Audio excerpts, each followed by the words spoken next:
Lucknow tiger reserve सहित उत्तर प्रदेश के संरक्षित वन क्षेत्रों में की जा रही चेनलिंक और सोलर फेंसिंग को लेकर सुप्रीम कोर्ट द्वारा गठित केंद्रीय अधिकार प्राप्त समिति सीईसी ने सख्त रुख अपनाया है। समिति ने स्पष्ट किया है कि मानव वन्यजीव संघर्ष कम करने के नाम पर उठाए जा रहे कदम यदि वैज्ञानिक और विधिक मानकों पर खरे नहीं उतरते तो वे संरक्षण की बजाय संकट का कारण बन सकते हैं। सीईसी ने फेंसिंग के पारिस्थितिकीय प्रभाव और मानव वन्यजीव संघर्ष पर इसकी वास्तविक प्रभावशीलता का आकलन करने के लिए मुख्य सचिव को पत्र भेजा है।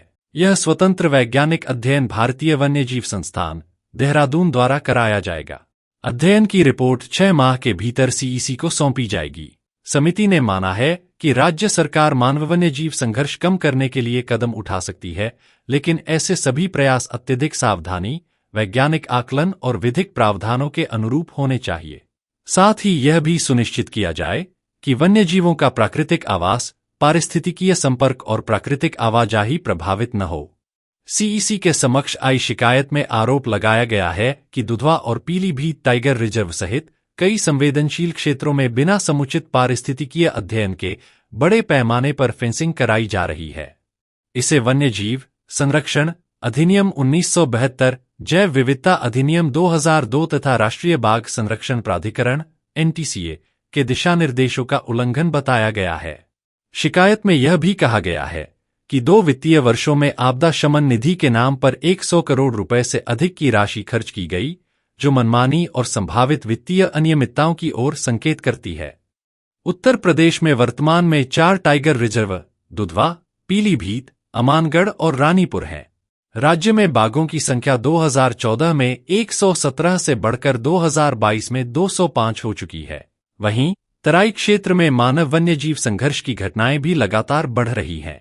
सरकार का कहना है कि फेंसिंग उन संवेदनशील क्षेत्रों में कराई जा रही है जहां मानव बस्तियों के समीप टकराव की आशंका अधिक है। सीईसी ने निर्देश दिया है कि फेंसिंग का डिजाइन ऐसा हो कि यदि कोई वन्यजीव बाहर निकल जाए तो उसे सुरक्षित रूप से जंगल में वापस भेजा जा सके। साथ ही प्रदेश में तेंदुए के कारण होने वाले संघर्ष को देखते हुए फेंसिंग को लेपर्ड प्रूफ बनाए जाने पर भी जोर दिया गया है। फेंसिंग परियोजना की निगरानी के लिए सीईसी ने एक स्वतंत्र समिति गठित करने की सिफारिश की है। इस समिति के अध्यक्ष सेवानिवृत्त आईएएस अधिकारी मनोज सिंह होंगे, जबकि सेवानिवृत्त आईएफएस अधिकारी ममता संजीव दुबे सह अध्यक्ष रहेंगी। इसके अलावा पर्यावरण, वन एवं जलवायु परिवर्तन मंत्रालय द्वारा नामित सहायक महानिरीक्षक वन समिति के सदस्य होंगे। यह समिति फेंसिंग योजना के क्रियान्वयन और इसके पारिस्थितिकीय प्रभावों की समीक्षा कर समय समय पर सरकार को रिपोर्ट सौंपेगी।